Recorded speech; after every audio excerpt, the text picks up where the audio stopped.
Some of the most memorable characters in video game history you barely encounter or never even meet. From an enigmatic bureaucrat always just out of reach, evidence of a family's tragic ending told through scraps of paper, God knows they didn't deserve it.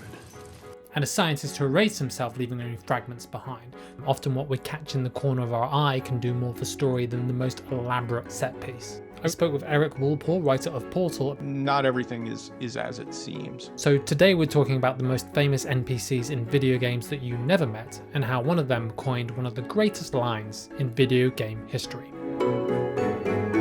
Some video game NPCs are really front and center, much like Gary from my book club. They take up all the space. We're talking about Sephiroth from Final Fantasy VII with his fantastic hair, or the Outsider from Dishonored with his hair cut.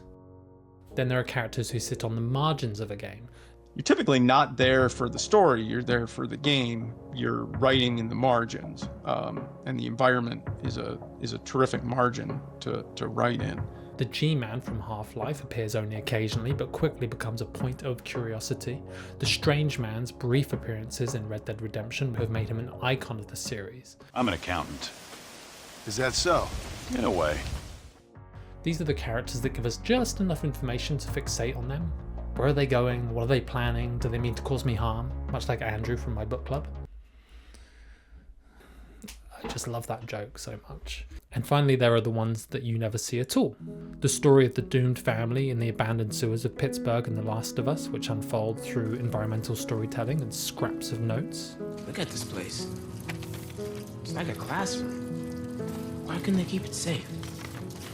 Son, I wish I knew. Or the dead crew of the USG Ishimura in Dead Space. Tell Dawn and the kids that I love them. But the most iconic of all NPCs that you never meet has got to be Rattmann from Portal. But the character Rattmann, and kind of the idea that there was this schizophrenic person who got trapped in the facility and was running out of meds and was slowly losing his mind.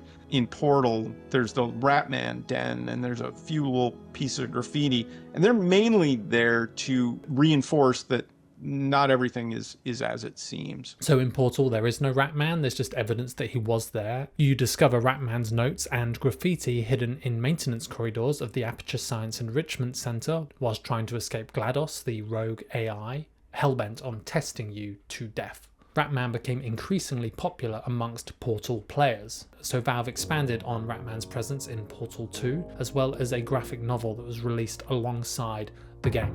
So what is it that's so special about Rattmann? Well, firstly, he coined one of the most iconic phrases in video game history, "The cake is a lie," and he doesn't even say it, it's just scrawled on a wall. But you do have to stray just a little bit away from the main path to find his presence within the game, and that feels meaningful when I discover it for myself. So Rattmann was actually originally intended to be a physical presence in the game, but there was some thought that Rattmann would appear in Portal 1, and for a variety of reasons, we realized we had no time budget to do that. You know, I'm not sure that Rattmann would be nearly as iconic if he had appeared in the game. Even the line, "the cake is a lie," I think if you'd have heard it versus finding it scratched in a wall, it wouldn't have resonated quite so deeply with players. So some characters just take up the spotlight, and some leave just traces behind, writing on the wall, firing up our imaginations to let their troubled ghosts haunt us from the wings.